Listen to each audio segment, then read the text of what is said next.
For the current year, I mean for the year that वित्तीय वर्ष 2022-2023 के लिए अनुमान लगाया गया है कि 7% की ग्रोथ होगी। ये ज्यादा भी हो सकता है। अगर पिछले साल की जीडीपी ग्रोथ 7% से थोड़ा और ऊपर आ जाए तो ये कोई आश्चर्य की बात नहीं होगी। comes slightly above 7%. उद्योग संघ कॉन्फेडरेशन ऑफ इंडियन इंडस्ट्री के सालाना अधिवेशन में आरबीआई के गवर्नर शक्तिकांत दास ने ये अहम बात कही। शक्तिकांत दास के मुताबिक साल 2023-24 के दौरान आर्थिक विकास दर 6.5% रहने की उम्मीद है।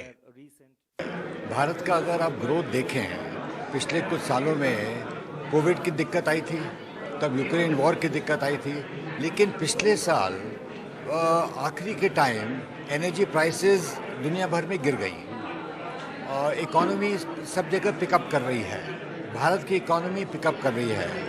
कुछ स्टेट्स ने परफॉर्मेंस अच्छा करा है।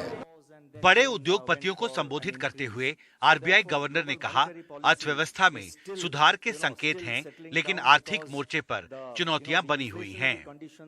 आरबीआई गवर्नर ने आगाह किया कि ग्लोबल स्तर पर जियोपॉलिटिकल सिचुएशन में अनिश्चितता अब भी बनी हुई है, वैश्विक व्यापार के सिकुड़ने के संकेत हैं और साथ ही भारतीय मॉनसून पर एल नीनो का कितना असर होगा, इस पर भी नजर रखना जरूरी होगा।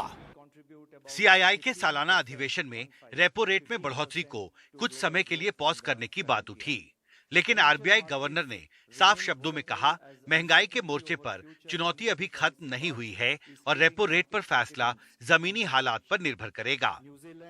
the situation is extremely fluid. ये सब मेरे हाथ में नहीं है, ये सब जमीनी हालात पर निर्भर करता है। जमीन पर जो भी हो रहा है मैं उससे काफी प्रेरित हूँ। स्थिति काफी गतिशील है। महंगाई के खिलाफ जंग अभी खत्म नहीं हुई है। हमें सतर्क रहना होगा। हमें खासतौर पर यह देखना होगा कि एल नीनो फैक्टर किस तरह से काम कर रहा है। You know what is been anticipated, the El Nino, how it plays out. मेरे को लगता है थोड़ा गो स्लो होना चाहिए, इसीलिए कि अभी थोड़ा we are better than we were, पर इतना बेटर नहीं है। और ये जो इंडिया का जो इन्फ्लेशन है उससे वर्ल्ड इकोनॉमी का भी बहुत वो है। आपको मालूम अमेरिका कहाँ से गुजर रहा है। मेरा एक्सपेक्टेशन है कि बहुत ज़्यादा रेट में फ़र्क नहीं होगा। और जो इन्फ्लेशन का मेन रीज़न होता है इंडिया में वो फूड इन्फ्लेशन है। और मेरा मानना है ये बार मानसून के जो संकेत लग रहे हैं, मानसून अच्छा रहने वाला है। लेकिन मानसून से बंधी भारतीय अर्थव्यवस्था आकाश की ओर देख रही है। मानसून ठीक रहा तो विकास का मोर्चा और बेहतर हो सकता है। दिल्ली से कानन पात्रा के साथ हिमांशु शेखर, एनडीटीवी इंडिया।